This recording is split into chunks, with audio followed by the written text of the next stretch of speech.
Have you ever really thought about what's happening when you stir a spoonful of salt into a glass of water? It looks so simple, right? It just disappears. But what's really going on unlocks this incredible hidden world of chemistry. And it all starts with a pretty simple puzzle.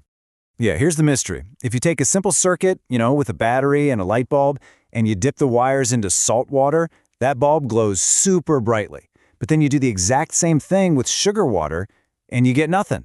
Zip. So what on earth is the difference? And here it is right in front of us. On the right, you've got salt water, and it's an absolute powerhouse, lighting that bulb up like a Christmas tree. In the middle, that's a weak acid, and it only gives off this faint little glow. And then on the left, our sugar water leaves the bulb completely dark. So what gives? I mean, they're all just clear liquids, but they're acting in completely different ways. Okay, so the secret, the magic word here, is electrolyte. An electrolyte is just any substance that, when you dissolve it in water, produces ions. And ions are just particles with an electrical charge.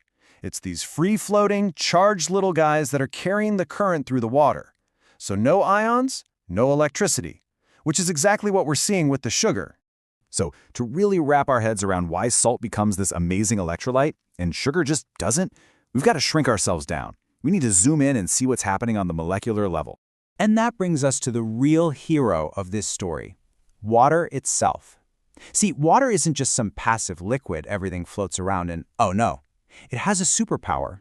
It can literally rip certain molecules apart. The secret to water's power is something called polarity. A water molecule isn't balanced, electrically speaking. The oxygen side is a little bit negative, and the two hydrogen ends are a little bit positive. This makes every single water molecule act like a teeny tiny magnet. So, when you drop an ionic compound, like salt, or in this picture, potassium chloride, into the water, those little magnets get right to work. All the negative oxygen ends swarm around the positive potassium ions. And at the same time, the positive hydrogen ends surround the negative chloride ions. They pull and they tug until they actually break the ions free from each other. Pretty cool, huh? And this whole ripping apart process? Well, it's got a name, of course. It's called dissociation. It's the key step that turns a solid crystal into a solution just jam-packed with free-moving, charged ions that are ready to carry electricity. Okay, so here's the crucial part. Not everything dissociates the same way. You've got your strong electrolytes, like our table salt. They break apart completely, 100%. Then you have weak electrolytes where just a few molecules break apart. That's why our middle light bulb was so dim. And finally, you've got non-electrolytes, like sugar. The bonds holding sugar molecules together are just too strong for water's magnetic pull. So the sugar dissolves, sure, but the molecules stay whole. No ions, no electricity. It all makes sense now. All right, so now we know ionic compounds can break apart in water. But what happens when we start mixing two different solutions together? Well, it turns out it's not random. There are rules to this game that help us predict what's going to happen. But here's the catch. Just because something is an ionic compound doesn't automatically mean it's going to dissolve.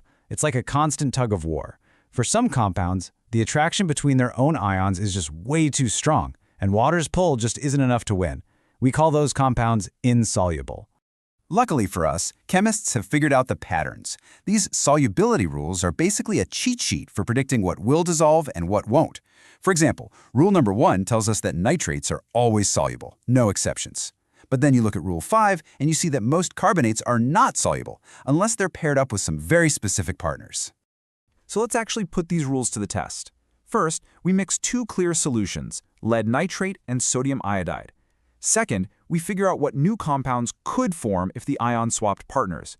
So our potential new couples are sodium nitrate and lead iodide. Third, we check our rulebook. Rule 1 says sodium nitrate is soluble, so that's just going to stay dissolved, no big deal. But then we check Rule 3. Iodides are usually soluble except when they're with lead. Bingo, that's our guy.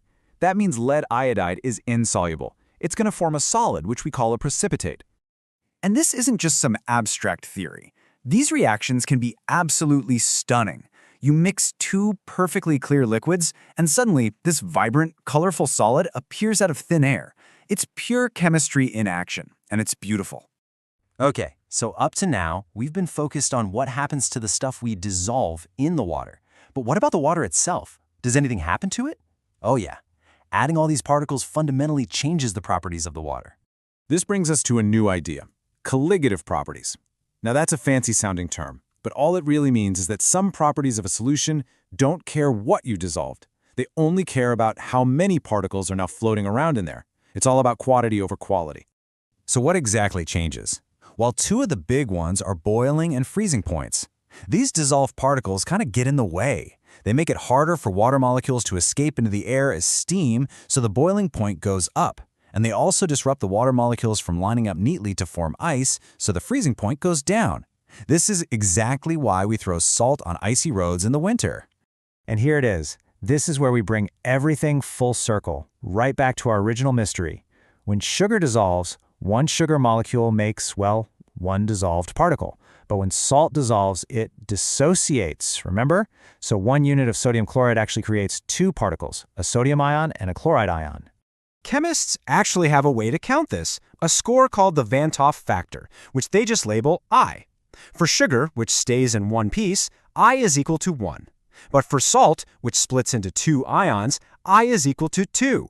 That means, for the same concentration, salt has double the impact on these colligative properties compared to sugar.